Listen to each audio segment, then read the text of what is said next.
My name is Fred Lefebvre. I'm the host of Fred Lefebvre in the Morning News on 1370 WSPD and a member of the Toledo Buffalo Soldiers, where I'm the Secretary and the Public Information Officer.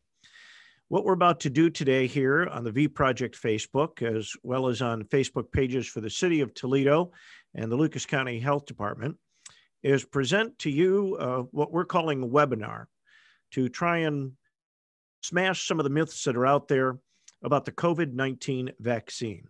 It's available now in a number of different forms and in pretty much all across the country at this point. What we're trying to do, and you'll find this information at VProject.org, that's our website, is to reach 70% of the population vaccinated. We're only at 9% right now in Wood County and only 6% in Lucas County. So we have a long way to go. We've invited as our guests for this afternoon, Dr. Traci Watkins, who is a family medicine specialist, and Dr. Richard Paat, who is an internal medicine specialist. We'll be taking your questions. You can leave them at the bottom of the screen there, and they'll be passed along to us. But we do have some things that we want to get started with that we'll do in just a moment. We want to thank, first of all, the Lucas County Mental Health Board, the Lucas County Health Department, and many of our other sponsors as part of the V Project, including but not limited to Equity Toledo, the folks at ABLE, NOHDA, Adelante, and many, many others, including the Neighborhood Health Association, Donnie Miller, and of course, ProMedica Health Systems, Greg Braylock, who was my guest this morning.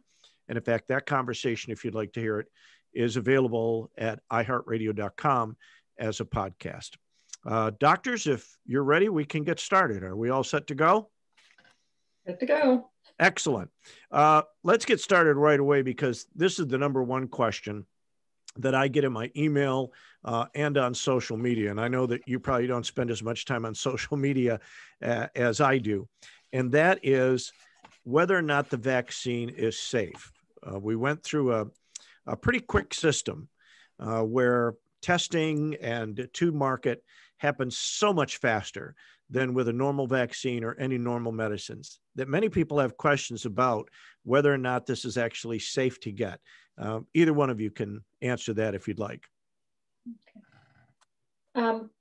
Well, for me, even starting out, I had the same question earlier on, and I did my research to figure out, okay, is this safe? Can I get it? Should I get it? And should my patients get it?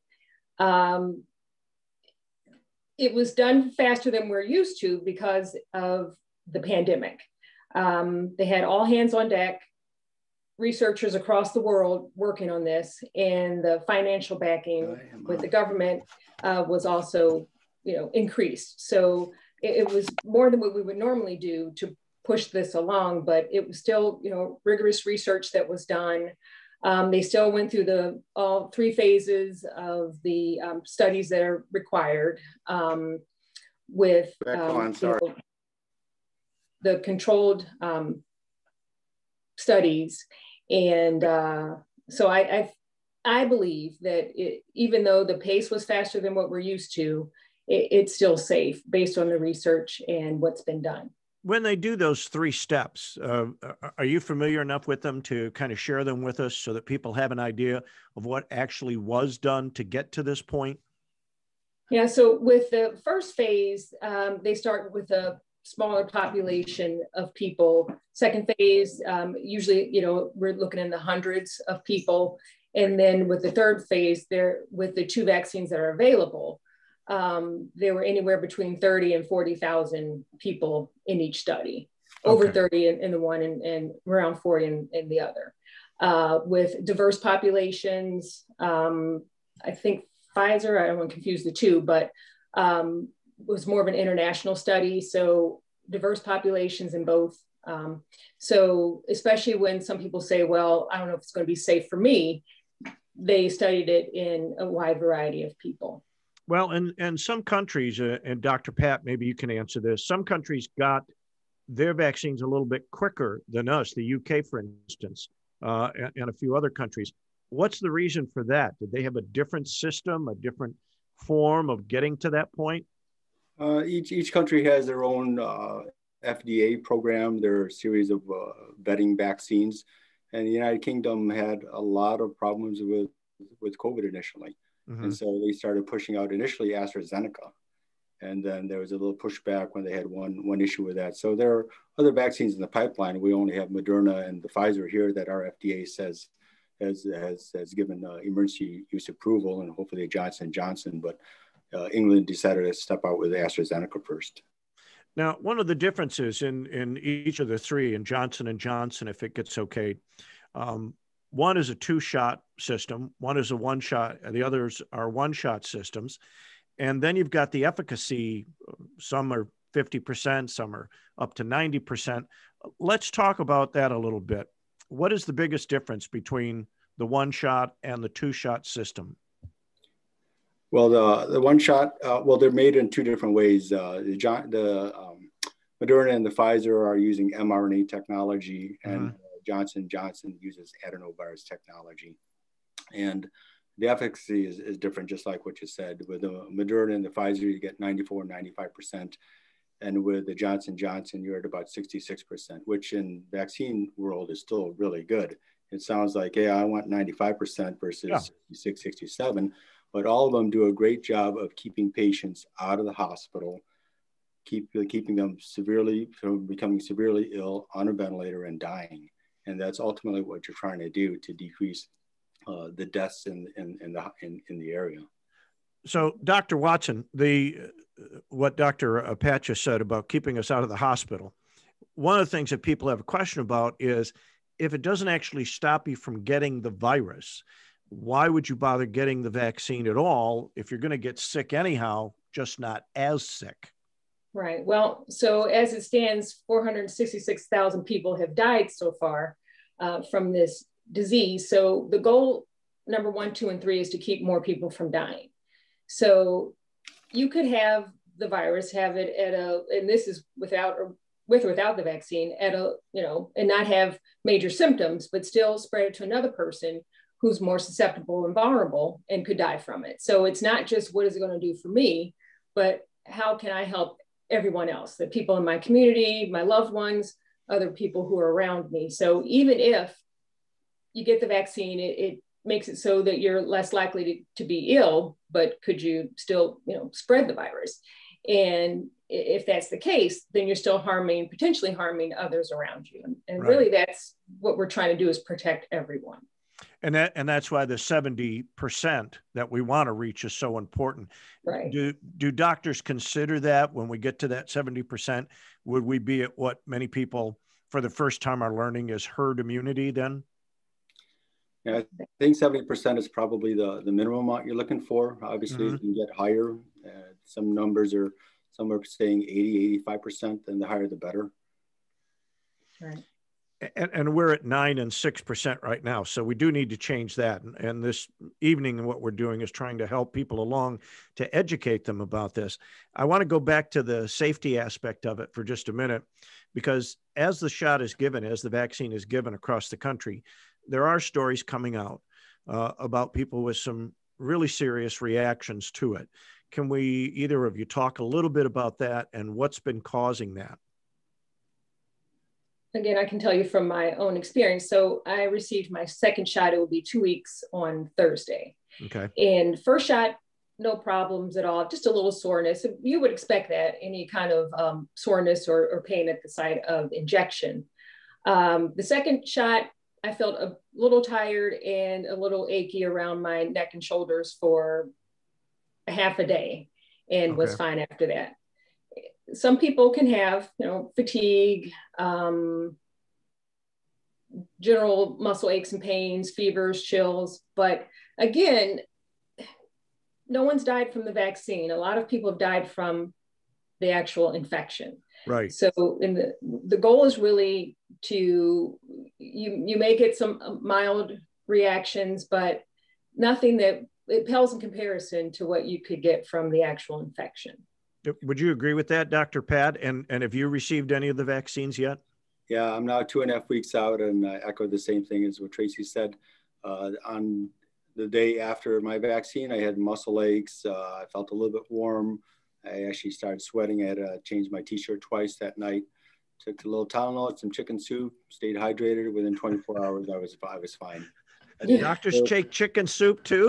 A lot of data on chicken soup. But yeah, I was fine. Some patients takes 1 or 2 days. It just means that the vaccine is working. Remember, after that first dose, you get about 50% immunity 1 or 2 weeks later. And after the second dose, that's when you go up to the 94, 95%. So it means that that your immune system is working. All right. Now, so both of you have had the shot. Both of you have had the vaccine. Are you both, other than what we're doing tonight, of course, when you're in the privacy of your own home, are you both still using masks on a regular basis? And once I get the vaccine, should I continue to do that as a safety precaution? Absolutely. Absolutely. We're going to have to continue wearing our masks and doing the social distancing until we reach that herd immunity. So, okay. And is that something that the medical community will announce? I mean, how do we know when we hit herd immunity? Will Dr. Paat go on TV and say, okay, we did it. Congratulations. Touchdown. We hit herd immunity. Or how will we know? All of the data is being tracked quite well by CDC individually in each local area, by the state, by the counties. And you know how many people are in the area and how many people have been vaccinated. So it's a pretty close approximation once you get herd immunity. So is it possible that there would be places in the country, certain states, certain metropolitan areas, for instance, that will reach herd immunity before we ever do? I think that's possible. But we all travel and interact and intermingle, so that I don't think that gets us out. Which goes back to we're not just protecting ourselves, but we're protecting all the people around us. I did see it goes to the availability of the vaccine in the communities and also the acceptance. So communities that have higher acceptance rate, they're going to get to herd immunity faster, and that's one of the goals for the VProject. Now, the governor has put a bunch of restrictions, of course, in place, and to go back to the herd immunity, when we do reach it, and the CDC says, okay, we're good, Ohio's reached herd immunity, the states around it have, will we be able to stop those safety precautions, the curfews and the not going to the restaurants and not hanging around in crowds of 10 or more? Do you foresee that happening? Yeah, I think that's probably what our ultimate goal is. Whether that's not going to happen until September, October, I mean, that's why we're all trying to get this done quickly. Right. Yeah, we keep hearing that it's going to last for the rest of the summer. I saw an interesting article in AARP magazine, which I just happened to get today, by a woman who said that she's been wearing her mask all the time. It's one of the things that she's going to continue to do after the coronavirus is gone and after the herd immunity is gone, simply for her allergies. Is that something that you think people will end up doing, is that we'll get so used to having a mask on that we'll wear it maybe during allergy season or just to be safe during flu season, for instance? I plan on, when we travel, whenever we get to travel again, that my husband and I already talked about it, that we will wear a mask on the plane and when we're in, areas like that, just to be on the safe side. It's worked for actually reducing other infections this year, this season. We haven't seen as much in the way of the flu and the common cold. So I think wearing a mask is actually helping reduce the spread of other infections. So why wouldn't we? Right. Masks are fairly well, a lot of people in different countries in Asia. Yeah. It's commonplace in China, Japan, the Philippines, areas that have high pollution rates. It's common. If you don't want to catch a cold or any other infection, put on a mask. And it's thought of as being normal. Yeah. Well, we've kind of politicized it a little bit here in the United States, which makes it more difficult. And of course, that gets us to today, when the CDC said that doubling up on your mask is a good idea. It's something that Dr. Fauci had mentioned a couple of weeks ago. And the minute he did, of course, people took to the meme creators and showed people wearing 14 masks and all kinds of other stuff. How important is it to wear two? Is it necessary? Is it something that either of you would suggest? Let's start with you, Dr. Watkins. I think it is. So on the CDC, they said that with wearing the two together can reduce your exposure up to 95%. So again, why wouldn't you do it if it can help to reduce the likelihood? I've had several patients come in and say they were doing everything right and they still got the infection. So it could be because the mask that they were wearing wasn't quite as effective in protecting them. So if you can get twice the protection, I think it's a good idea. I mean, it makes common sense. Dr. Paat, how do you feel about that? So my father had COVID in November and he was hospitalized, and during his entire week, I was in his hospital room, spent the night there, gown and everything else. And I wore 2 masks. I wore 2 N95 masks. Wow. I didn't come down with COVID. So I wore one of these. Those are the best ones. And then I wore an NK95 and I was gowned and I had everything else double gloved and I didn't come down with COVID. I slept in his room for a week. Wow. Well, I hope he recovered, right? Yes, he did recover. So the best masks are the N95s, and the second best are the Chinese brand, which are the NK95s. Okay. And then the surgical masks are the ones that most of us use in the hospital. And then the 2 or 3 filter cloth masks are good. But every one that I have is a cloth mask at this point. So is doubling up a cloth mask, is that worth it? Go ahead. Yeah, I think so. The recommendation is to use the blue surgical mask that he showed on the bottom, and then over top of that, the cloth mask is the best way to do it. All right. Dr. Paat, you mentioned how the vaccine, each of the 3 vaccines were formulated. And one of the questions that has been coming up a lot is the fact that the newer one, I believe it's the Pfizer one, people are worried about it changing your cell structure and your DNA because of the way it works. It's kind of a new system, but it's new to us, I guess, but it is something that people have been working on for many, many years, isn't it? Yeah, the technology has been developed at least over the last decade, and they had some experimental issues with other viruses that look like COVID, the MERS, which is a Middle Eastern respiratory virus, and SARS, which has been around for a long time. And it's bottom line is it's a piece of mRNA, and it's injected into your body with a lipid, and then that mRNA goes into the cell of your body. It doesn't go into the DNA, so it doesn't change your genome. It doesn't change your structure. And it tells your body, make a protein that looks like the COVID spike protein and form antibodies against it.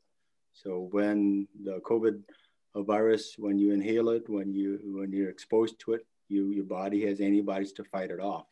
The mRNA itself is easily degradable, so that gets knocked out of your system. But it simply is a messenger. It sends a message into your body that says, make antibodies against the COVID spike.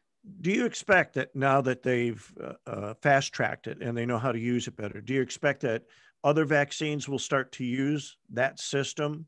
Are we going to see this now in the future all the time? Dr. Watkins, you're shaking your head, yes.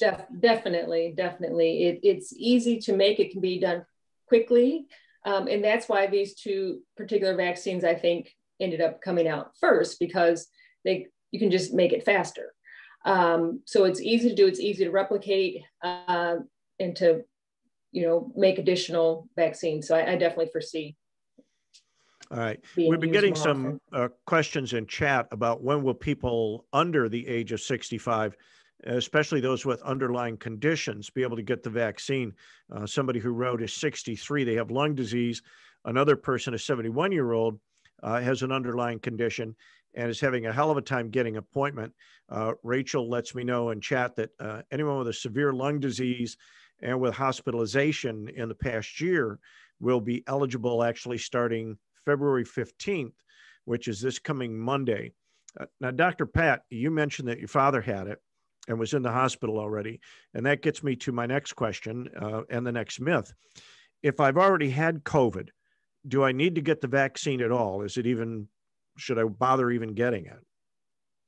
So once you have COVID, the data is a little bit iffy, but you probably have at least 3 to 6 months immunity, more like 6 months immunity.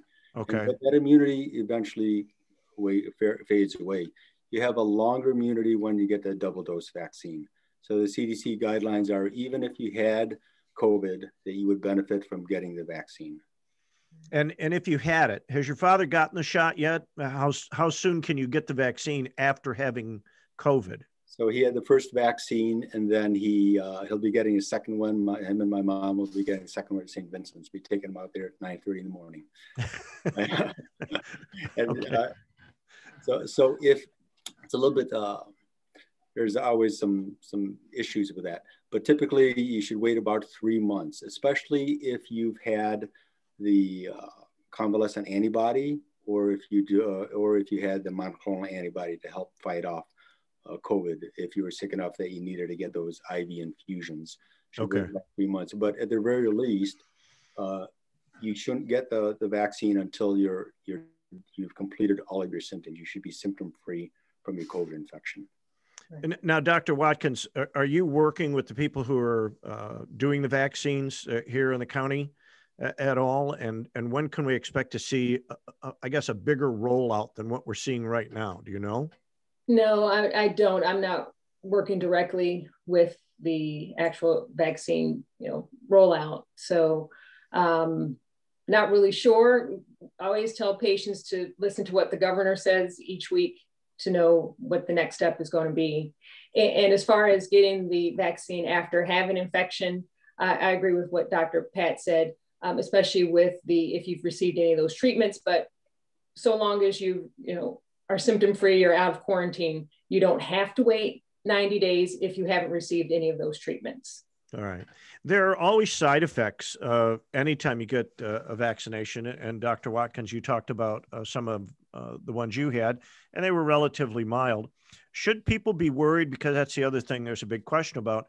Should they be worried about severe side effects? And one of the other things that's been making the rounds on social media is the theory that more people will actually die from the negative side effects than from the actual virus. What are either one of you, what are the chances of that even being remotely true? The negative side effects of the vaccine, you mean? Or yes, yeah. Oh, yeah, that isn't true. Yeah. Say it again. It simply isn't true. It simply isn't true. I don't even know where that 466,000 people that would agree with that. Yeah. Right. Well, but would you agree? I mean, we have an awful lot of experts ever since this thing hit. People who are going online, and I'm sure you have patients who do this too, that go up on WebMD and other places and search through symptoms and decide for themselves what's best. And this is where a lot of these myths are coming from. What's your best suggestion for anybody who has, and we'll start with Dr. Paat, for anybody who has a question about side effects, about whether or not it will change your DNA, about whether or not you should wear a mask? Is this a physician-patient thing that should be happening? Yeah, a lot of data shows that the patients trust their physicians, trust their primary care physicians. So have a one-on-one discussion. A lot of patients do that with us, and go to trusted websites. I mean, the CDC website. Stay away from social media type situations. Go to the University of Toledo's website. Go to any of the health department websites. But go to something that's trusted, that that follows the science. Yeah. Dr. Watkins, as a family practitioner, as a family specialist, would that be your advice also? And especially for maybe in the minority community where they don't always have that relationship with their doctor or with a healthcare professional in their neighborhood. Yeah, definitely. Like Dr. Paat said, that if they have access to a computer, they can get on the CDC website is probably the best place to go. The Ohio Department of Health, Lucas County Department of Health, talking to a healthcare professional. So if it's not, it would be nice for it to be their family physician if they have one, or internal medicine physician, primary care. Some women don't go, they only go to an OBGYN, so they could talk to that doctor, but someone who has the medical knowledge. And that applies not only to these vaccines, but to any illness or condition. I get people coming in just, doing their Google search on whatever disease it may be and coming up with a diagnosis that's, So it's just wise to listen to the experts, people who have done the research, people who have trained for years. I always tell patients, if I could have gotten my degree on Google, I would not have spent 12 years studying to be a doctor. It would be much easier. So there's a reason why it takes so long. Yeah, well, I agree with you 100% there. Now, once you get the vaccine, is it going to be like the flu vaccine? I'm at an age where my doctor says I have to get the flu vaccine every year to protect myself because the flu is always changing. There's always something going on with it. Is that going to be the same situation, Dr. Paat, with the vaccine for COVID-19, you think? The way it's looking right now, probably. We already have 3 variants, the UK variant, the South African variant, and the Brazilian variant. And it's probably going to end up where you need to get a yearly vaccine because of the variants that come out. But if we all get vaccinated, then there's less chance for the variants to come out. And the nice thing about the technology with the mRNA is that all you have to do is make a little tweak and you can change the vaccine and roll it out to hit the variant. So it'll be even faster the next time the variant comes up. It'll be even quicker to the market because of the mRNA system? Yeah, it should be. Should be. No, that's excellent news then. Do you expect that those variants are going to make it to our shores, or is that the kind of thing that UK, for instance, and South Africa, will it stay there if travel has been restricted? They're already here. Okay. They're already here and spreading. So the sooner we get more people vaccinated, the better off we're going to be. So I've heard, and either one of you can answer this, that because it's a virus, it's always looking for a host. And it's always looking, so once you fight it off one way, that's where the variant comes from, because it's looking for another way to stay alive. Is that true? The nature of viruses, they mutate. They're very resilient. They find ways to stay alive and to continue propagating. So it's the nature of viruses to mutate. Dr. Paat, real quickly, I want to get to a couple of the other myths as we work through this thing. There are a couple of things that people have been doing: extra vitamins, gargling, drinking hot liquids to prevent the coronavirus and things like that. Is there anything that people can do along with wearing their mask, being socially distanced, any particular vitamin, for instance, that they could take that would help fight it off? There's a lot of data on vitamin D, the effect of vitamin D. So in patients that are deficient in vitamin D, they have about a 79% worse chance of developing severe illnesses. When I go out to my street clinics, we do swabs. If someone comes back positive for rapid antigen, we put together a little cocktail right away. We give them a 2-week supply of vitamin D, so like 50,000 units. There's some good data on zinc, and so we give them 50 milligrams of zinc. We like to give them Mucinex DM, which is a mucolytic to help loosen up the phlegm, get rid of the cough, something fairly natural. Okay. We recommend, in our case, if they're on a proton pump inhibitor, we'd like to switch to something like Pepcid, which is a simple over-the-counter H2 blocker if they're having any stomach issues because of the worsening issues with proton pump inhibitors in patients that have COVID. And, rest and stay hydrated, but not too hydrated. So that's not too hydrated. And we give them Tylenol instead of ibuprofen, but ibuprofen's okay also. So those simple things that we put in a 2-week med cocktail, and we give it to the patients and say, start on this, watch your oxygen levels. If it starts dropping, if you get short of breath, go into the emergency room. Is there anything you want to add to that, Dr. Watkins? No, that actually is a lot more than I would have given. So yeah. He went to school for 14 years. That's why. Right. Mine's 12 too. So. A couple of the trusted websites I'm hearing in our chat box are the VProject website, which is vproject.org. And also the Toledo Lucas County Health Department website, if you're looking for information as opposed to just believing something that you see on Google. And we've been getting a lot of questions, and I don't think that either of you can answer this, and maybe Gretchen can either chime in or chat with me. A number of people have been trying multiple times to get appointments. No success, extremely time consuming to go through all the sites just to be told no appointments available.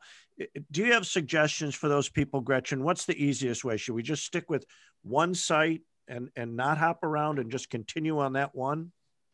Well, thank you, Fred, for that question.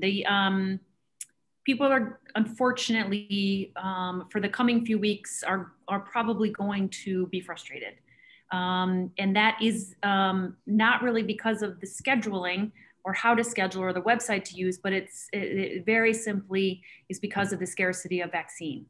So okay. one super easy example is the example of the number of doses that the Lucas County Health Department and our partners at the hospitals received last week. So last week, 53,000 individuals became newly eligible to receive their vaccine. And those are individuals that are between 65 and 70 years old. Okay. The county received 2,100 vaccinations. Oh. And so that is not even including the people that are 75, 70, 80, and all of the other groups that have been part of this rolling eligibility. So that's our primary problem. And we are trying to make the registration or the getting the appointment as easy as humanly possible. The easiest way that you could do that. Okay. Go on the Toledo Lucas County Health Department's webpage, which is lucascountyhealth.org. Right at the top in the center of the page, it says vaccine information. You click on that. I believe it's a red bar. You go there and it says schedule your vaccine appointment, and all of the public sites, which is every single hospital in Lucas County, and the private links to the private sites are also on that page. They're all there. Now it is frustrating because you might have to toggle through them and try to find the appointments. But I can assure everyone, and I hope that people will understand and be patient, that as we continue to get more doses, more and more doses, the frustration level with getting the appointments, the available appointments, will continue to go down. Okay. And you just need to be aware, 65 and up right now. I went on that website actually just the other day. I didn't have a lot of time to spend, and I ran into just the problem you said. I clicked on a couple of sites. I think it was a Kroger pharmacy and Walgreens or CVS. And Kroger, for instance, was already booked up all the way through February and into March. And I just didn't have the time or the patience at that point to sit and wait. But of course, at some point I want to get it because I want to feel that much safer. Is there a difference, either doctor? Does it matter? Should I wait to get the Pfizer one? Should I get the Johnson & Johnson one if it comes out? Does it matter which one I get? I know the efficacy is a little bit different and the rate, but does it matter which one becomes available to me and which one I should choose, Dr. Watkins? Yeah. First of all, you don't really have a choice. Okay. You get what's available at the time. When I went in to get my first shot, I had no idea what I was going to get until after I got it. Oh, okay. And any shot is better than no shot. So you really, and you can't pick and choose. So you just get what's available and be happy you got one, and try to get everyone else. Just take whatever other steps you've been taking. Right. One of the things that I've been doing, that we're doing in our house at least, because I'm outside quite a bit with activities with the club and other job duties and things like that, is, and this goes to another myth, is that it can be carried on your clothes and on your shoes. And so just to make the people in the house happy, I take a shower almost every day when I come home. Is that something that has to be done? Can it be carried on your clothes? Can it be carried on your shoes? Do you bring it in from the outside with you? Dr. Paat? Well, the dad has always said yes. That's why we sterilize everything after somebody's sat down. That's why we should wash our hands after you've touched something. And yes, I do the same thing. I go home and first thing I do is shower and make sure I don't bring anything into my family. Mm-hmm. Same here.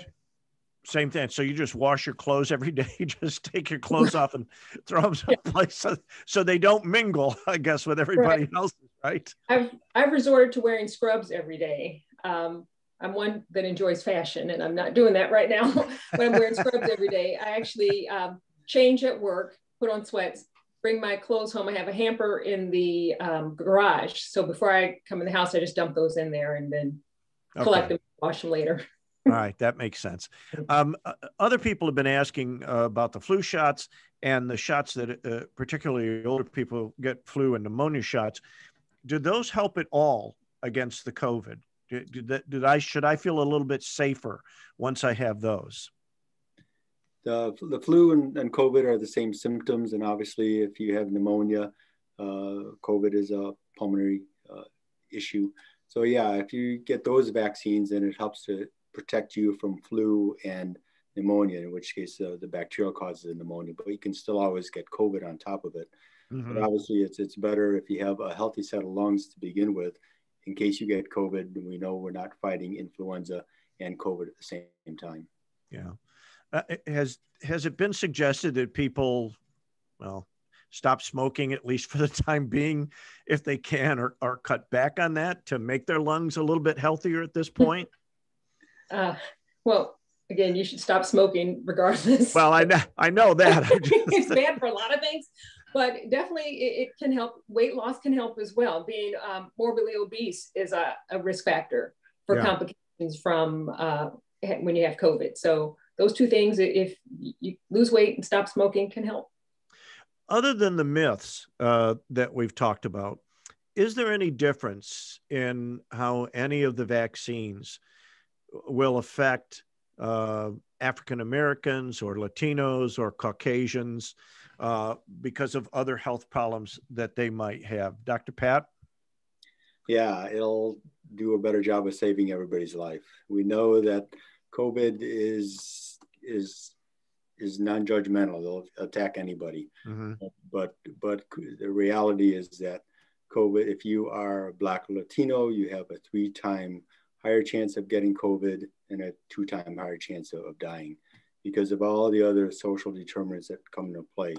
You might have to ride a bus or you might not be able to work in your house, or you might be working in a restaurant because that's your job style, or you might not have access to health insurance, or you might not have access to days off from work. So because of the job situation, because of the poverty level, the death rates in Latinos and Blacks is just horrendous at this point. Yeah. Dr. Watkins, I know the obesity and smoking and some of those other things, high blood pressure, diabetes, all those things kind of affect this.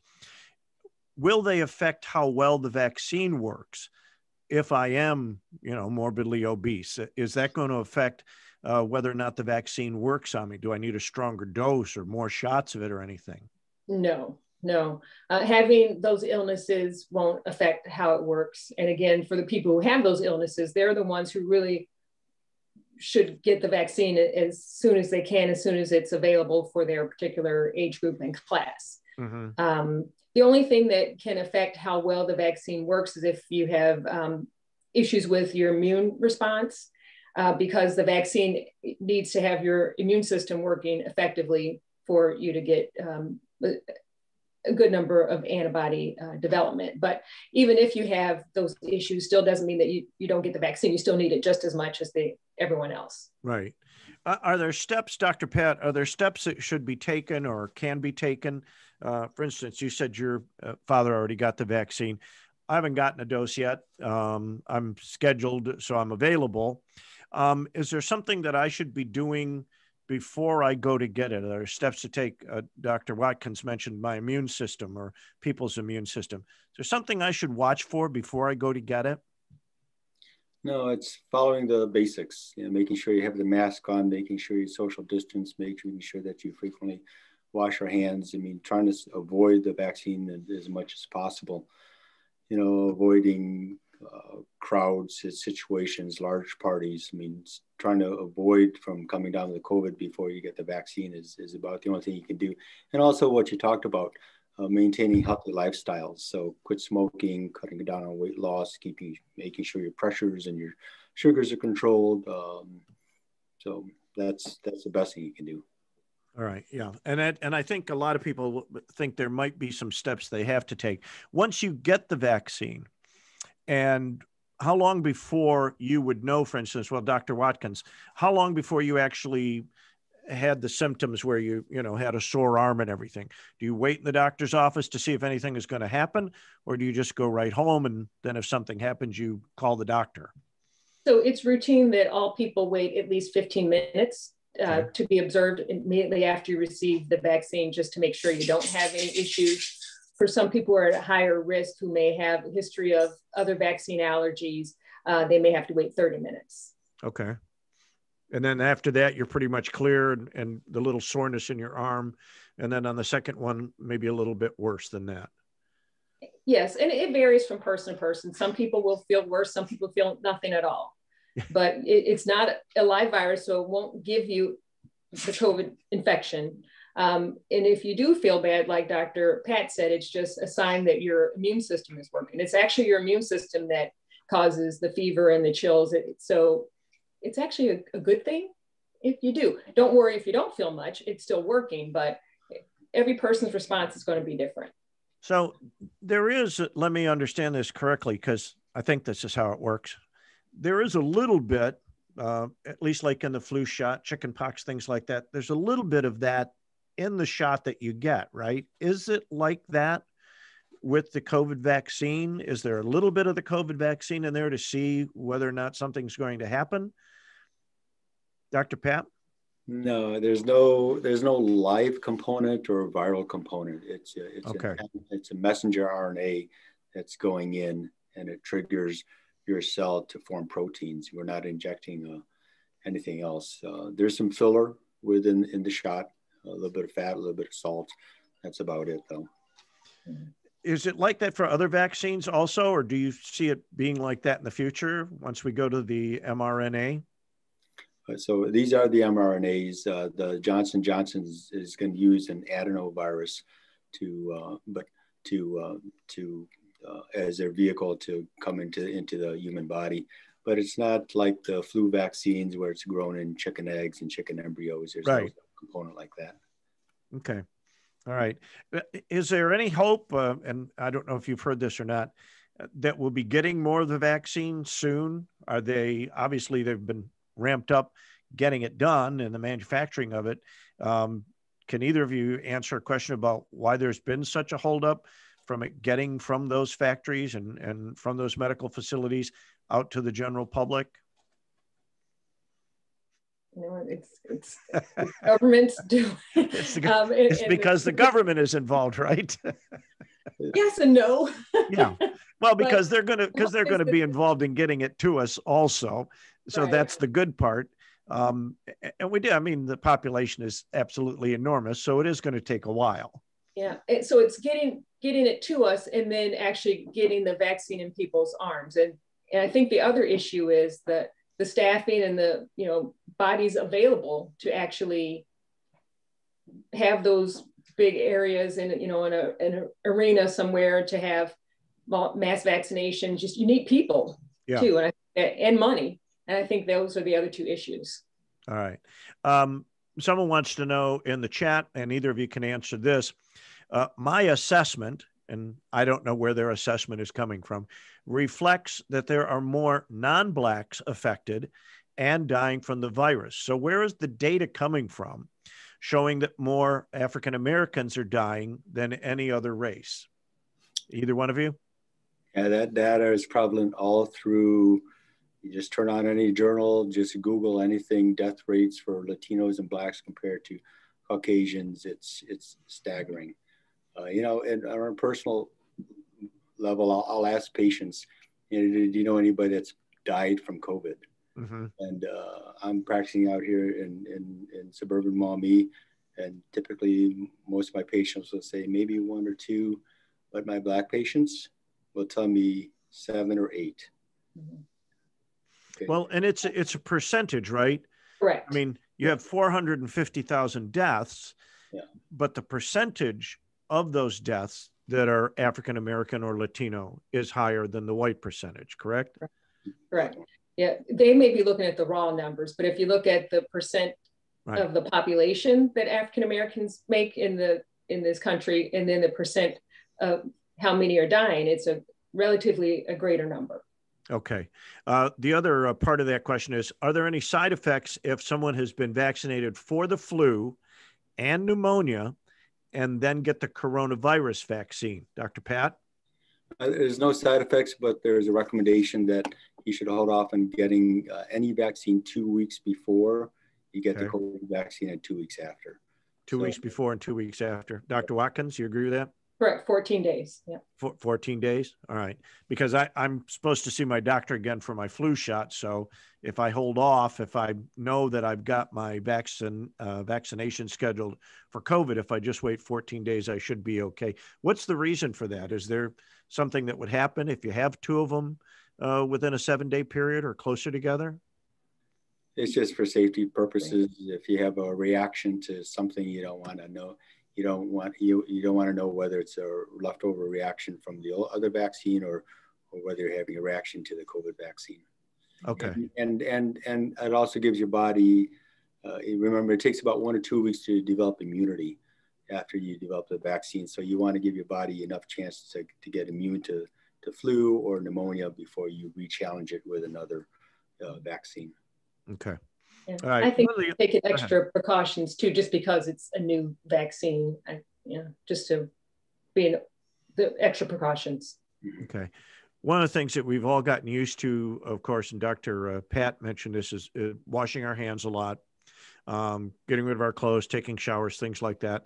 How important at the radio station, what we do after every show is we wipe everything down with disinfectant, microphones, any surface that I may have touched, countertops, keyboard, everything like that. How important is still doing that to curbing the growth of the vaccine? Dr. Paat? Yeah, everything that you're doing is the right thing. And the thing is to continue doing it, not getting tired of doing that, thinking that, okay, I've been fine all these months and exactly. I haven't gotten it. And now there are some mornings I just don't feel like it. Yeah, but that's the key. Keep doing it. I mean, you heard the stories about the Adrian Dominican nuns that for 9 months kept COVID out of their convent, and when one fell in 1 week, 9 of them passed. Yeah. So are you still recommending then, like the governor has, that maybe we should stay away from the bigger crowds and groups of more than 10 at any one time? Because it does seem like things are starting to open up again. Yeah. Yep. Even the numbers are starting to go down now, but we can't become complacent and stop doing what we're doing. Otherwise, we're going to be in the same situation again. And this has happened several times now over the course of this year, or the last 12 months since we've been dealing with this. And it would be nice for us to learn from our own mistakes and not keep making the same ones again. So but we can't become complacent. We have to stay the course until this thing gets under control. Otherwise, we're going to keep having surges. Do you two see that as the biggest problem, is that maybe we're not seeing it in the news as much? The deaths are slowing down, the rate is slowing down, and so people are kind of falling back and becoming complacent. Do you see that, Dr. Paat, when you're out on the street and doing your work in the community? Yeah, well, I still think there's a lot of fear. A lot of patients are taking it very, very seriously, but there is some complacency out there, and that I haven't gotten it so far. I must be pretty good. So yeah, it's keeping up that level of awareness that it's out there, and we still need to keep doing everything we can to keep it away from us. All right, there's only a couple other myths that I want to get to, and I saved them for last because they seem the most far-fetched, but they're ones that people believe. So we need to address them. One is that 5G helps to spread coronavirus. Do either of you just want to say, no, that's absolutely not true? Dr. Watkins? Okay, that's a new one. I haven't heard that one before. Oh, yeah. Oh, yeah. Yeah, I don't even know how physically that could happen.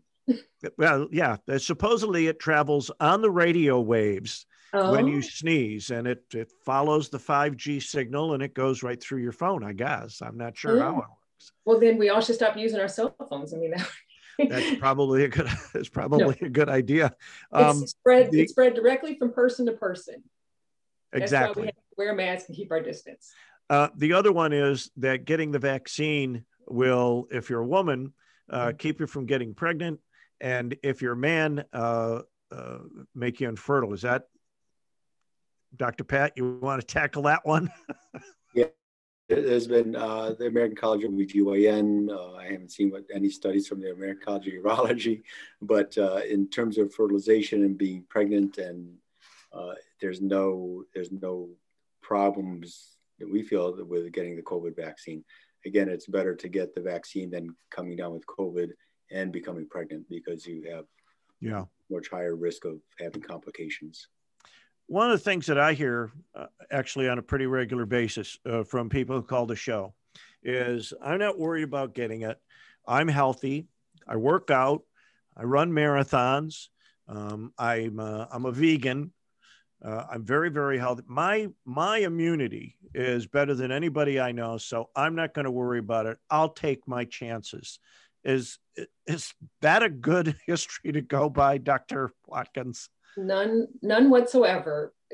There are many healthy people who have died from COVID. Mm-hmm. And I see patients who are in good shape who've had it, and they say, and they didn't end up in the hospital, but were so sick that they said, I felt like I was going to die. I mean, that's how awful they felt. So whether you die or not, it's still a miserable illness to have. And there's no good reason to take any chances, and being in good shape and being healthy doesn't buy you a pass from COVID. Yeah. Dr. Paat, one of the other things I want to touch on before we finish up here in the next few minutes are some of the problems that are staying with people who have had it. Now, you said your dad has it. Does he still has he been away from it long enough that you've been able to check his lungs for scarring and things like that? His last chest x-ray still showed a little bit of scarring. He doesn't need oxygen anymore. Mm-hmm. But yeah, we call them long haulers. Probably at least 20% of patients will have long-term symptoms. We worry about myocarditis, heart issues in younger athletes. I've got a patient now that every time she smells coffee, it smells like a burnt tire. Oh. Still shortness of breath, fatigue issues that can last for a long, long time. Okay. We have another question that just came up in chat, and this is for clarification. Either one of you can answer this. We'll start with Dr. Watkins. So the Pfizer or the Moderna vaccines do not contain a small amount of the coronavirus? No, they do not. Simple enough. And I know that somebody watching this is going, well, but that's what I heard that they do, and that you guys are just saying that, so I will go get the vaccine. How do you handle that? Because you two must run into this all the time. Well, that's not what I heard. Yeah. Dr. Paat? The only thing we can say is that, we've had the vaccine, we've studied the pros and the cons, and we've gotten it ourselves, and my parents have gotten it. And, the best people that are going to be ambassadors are the people that have been vaccinated. Mm-hmm. And you can say, I had the vaccine, here I am, I'm doing fine, no issues. And especially with the elderly population, in the Latino population, these are the matriarchs, the patriarchs to the families that can say, I had the vaccine, you should get it also. Mm-hmm. I guess that would be why it's important to get the older people vaccinated first, to set the example for the millennials and the Generation Zs and Xs and all the rest of them. How hard has it been in your experience, Dr. Paat, because you're out on the street quite often, how hard has it been to convince the older people that this is safe, that they can trust the government and the medical community to do this, and that there isn't something nefarious going on? it's a trusting situation. So if they trust the primary care physician, or if they trust us because we've been in the communities for a long period of time, you know, or if they trust not just us, but if they trust their pastor, their priest, if they trust their leader of their community, where we've, the last couple of weeks, we've vaccinated Valdemar Velasquez from Flock. We've vaccinated Father Molina from St. Paul. We've vaccinated Pastor Calvin from Tabernacle Church. The leaders in their community that people look up to them, and they set the example. And if they did well, then others will follow. Are you finding the same thing, Dr. Watkins, in the community? Yes. You know, just the more people who get vaccinated, the better off we're going to be. My parents have been vaccinated. My in-laws have been vaccinated. My dad will be 93 in a few days. Wow. He's doing fine. He's doing perfectly fine with the vaccine. So I just think, and the other thing that you mentioned about, you know, being a government conspiracy and whatnot, I'll tell my patients, I'm not part of the conspiracy. So if there were, I would have nothing to do with it. Okay? Well, but of course you're expected to say that if you are part of the conspiracy. I'm not getting paid to say that either. Yeah, and I wouldn't get it myself. I wouldn't have my family members get it. You know, my job is to keep people healthy and not make them sick. Right. And this vaccine will help you not make you sick. And I think that's what people need to understand. One last question from the chat window, and this may have been answered already, but because they're asking it, they may have come in late. Do the vaccines cause one's body cells to produce the coronavirus proteins in the body? Dr. Paat? So the mRNA signal is in the vaccine. It goes into the cell, and then it tells your cell to make an antibody against the protein. And so, I mean, that's the way it works. And it's not making an antibody against the virus itself. It's against the protein that allows the virus to attack the human body. Okay. So that's how it's designed. It works great. Excellent. Now, have either of you heard any other myths or strange stories, Dr. Watkins, in your practice at all that we haven't covered yet tonight? I know I kind of threw you off with the 5G one, but yeah, I did. That was new. I did have a patient say that they were told that the vaccines were being made with human remains of fetal tissue. Yeah, fetal tissue. Yeah. It's not true. It's made in a lab with chemicals. That's it. It's not harvested, as Dr. Paat said, with anything, and certainly nothing to do with aborted babies or embryos or anything. Okay. All right. So it's just all chemicals. I think you even mentioned, Dr. Paat, there's a little bit of salt in it or something in the mixture. A little bit of fat, a little filler, a little bit of salt to help stabilize the mRNA. All right. So we have the vaccine is out there. We're trying to shoot for about a 90%. At that point, we'll hit herd immunity. Even after we hit herd immunity, just to recap, you still would expect people to use masks and maybe social distance as much as possible until what? Until we get the all clear, and will there ever be an all clear, Dr. Paat? Eventually there will be that all clear. If you hit that 85% number, you know, I think Dr. Fauci would come out and say, hey, we've met herd immunity. Good job, guys. And let's get on with our lives here. Yeah. Is that how you see it, Dr. Watkins? Yes. I tell patients the only way we're going to get out of this thing is to get the vaccine. That's our only ticket out of this. And enough people have to get it. So the other thing I hear is, well, I'll just wait and see how everyone else does first. I hear that a lot. Yeah. Yeah. We don't have time to wait. And 44 million vaccinations have already been given. So I don't know how much longer you need to wait. That many people have gotten it. They're doing fine. We need to get more people vaccinated so that we can live our lives again.